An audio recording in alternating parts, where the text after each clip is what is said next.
and over 73 lakh voters from 5 districts all over Purulia and Jhargram and parts of Bankura, West Medinipur, East Medinipur will vote in around 10,200 booths in this first phase of the elections in Bengal. Of the 30 seats in Bengal, the BJP is contesting 29. One has been given to the All Jharkhand Students Union. The Trinamool is contesting 29 and will support an independent candidate for the other seat. The Congress is contesting only 5 seats and its alliance partner will contest the majority. Well, let's go across to Medinipur now for more. And Moni, tell us, polling has begun finally in this Bengal election. That's been a very shrill election in the lead up, and you have the BJP there, challenging the Trinamool Congress. What are the reports so far?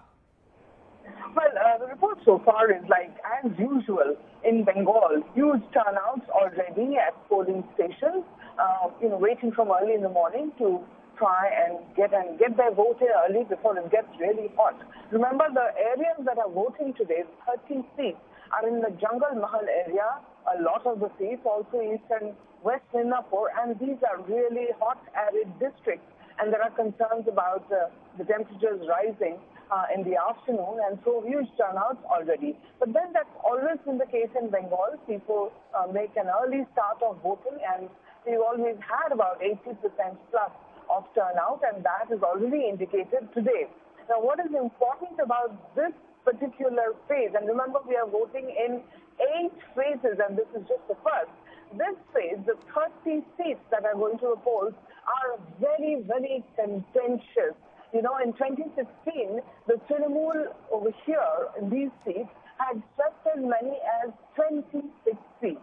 So you would have thought that this is a complete Trinamool bastion. But in 2019, the BJP managed to upset that, and they led in the 2019 parliamentary elections.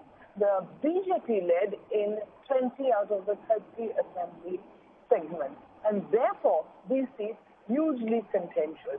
There is also a fair amount of tension, and that's simply because many of the polling stations are deep inside forests, remote villages, and huge security bandobast has been put in place to ensure no untoward incidents. Parts of the Jungle Mahal area were Maoist dominated.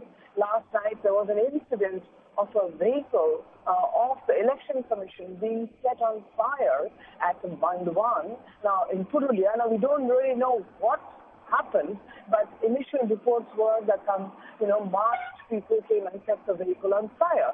And so there are these tensions of probable violence, and therefore what is significant is the huge deployment of security forces in this phase. 730 companies for 30 seats, Gargi. That is quite something else. I really wanted to ask Ratnadeep how many companies of CRPF they have in Assam for 47 seat polling today in that state, in Bengal.